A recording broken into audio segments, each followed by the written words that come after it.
श्री गणेशाय नमः. श्रीमद भागवत कथासार स्कंद 3 अध्याय 14. दितीची अशुभ समयी समागमाची मागणी.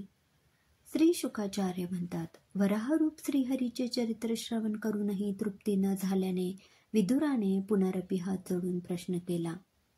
विदुर म्हणतो, हे श्रेष्ठ मुने, त्या आदिदैत्य हिरण्यक्षाचा वध श्रीहरीने का केला ते मला सांग. मैत्रेय म्हणतात, विदुरा, तू या प्रश्नाने मर्त्यांची मृत्यूपाश छेदन करणाऱ्या श्रीहरीचे चरित्रच विचारले आहेस. हे विदुरा, दक्षकन्या दिती एकदा संध्यासमयी कामपीडित झाली व तिने आपला पती जो कश्यप त्यास आपली समागमाची इच्छा कथन केली. दिती म्हणते, मदनाने मी पीडित झाले आहे. या वास्तव अपत्य संपन्न सवतींच्या संतप्त होणाऱ्या माझ्यावर आपण अनुग्रह करावा. आमचा पिता जो दक्ष त्याने आम्हा 13 बहिणींना आपणास अर्पण केले आहे. हे कमलनयन, माझी इच्छा पूर्ण कर.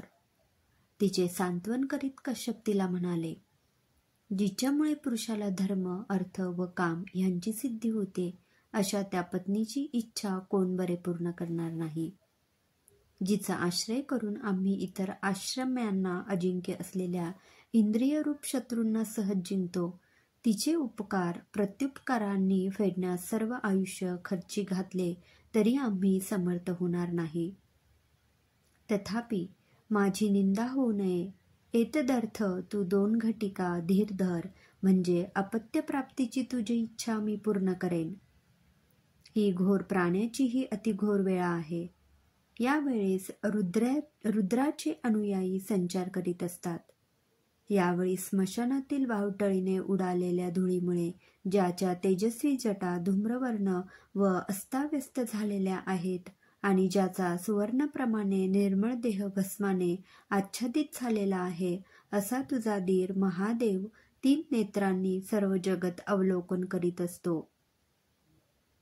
श्वानांचे भक्ष असलेल्या शरीराचे आत्मा समजून वस्त्रे, पुष्पे, भूषणे व उड्या ह्यांच्या योगाने लालन करणारे भाग्यहीन अज्ञानी लोक आत्मस्वरूपी रममान होणाऱ्या ज्या शंकराच्या लोकशिक्षणरूप आचरणाचा उपहास करीत असतात, तो तुझा धीर 3 नेत्रांनी सर्व जगत अवलोकन करीत आहे. ज्याने हे विश्व निर्माण केले आणि ही माया ज्याच्या आज्ञेत वागते, तो पिशाच्याप्रमाणे वागत आहे, म्हणून परमेश्वराचे चरित्र अतर्क्य आहे. मैत्रेय म्हणतात, हे विदुरा, याप्रमाणे पतीने सांगितले असतानाही कामक्षुब्ध दितीने समागमाचा आग्रह धरला, तेव्हा नशिबाला नमस्कार करून कश्यपाने तिची इच्छा पूर्ण केली. नंतर स्नान करून मौन धारण करून गायत्री मंत्राचा जप केला. दिती त्याला म्हणते, हे ब्रह्मनिष्ठ व ज्याचा मी अपराध केलेला आहे तो रुद्र, या माझ्या गर्भाचा नाश न करो.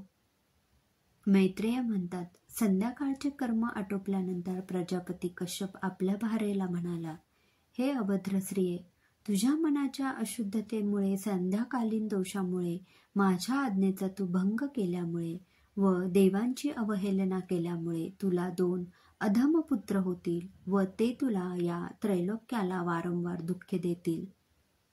विश्वेश्वर क्रुद्ध होऊन अवतीर्ण होतील व त्यांचा वध करील. दिती म्हणते, प्रत्यक्ष भगवानाच्या हातून माझ्या पुत्रांचा वध हो, ब्राह्मणांच्या हातून माझ्या पुत्रांचा वध न हो, कारण ब्रह्मशापाने दग्ध झाल्यावर कोणत्याही योनीतील प्राणी दया करीत नाही. याप्रमाणे तिला अनुताप झालेला पाहून कश्यप म्हणाले, भगवान श्रीहरीच्या व रुद्राच्या ठिकाणी तुझी पूज्य बुद्धी व माझ्याविषयी आदरबुद्धी असल्यामुळे तुझा एक पुत्र साधूंना मान्य होईल व त्याची कीर्ती लोक गातील. त्याच्या अनन्य भक्तीमुळे भगवान त्याच्यावर संतुष्ट होईल.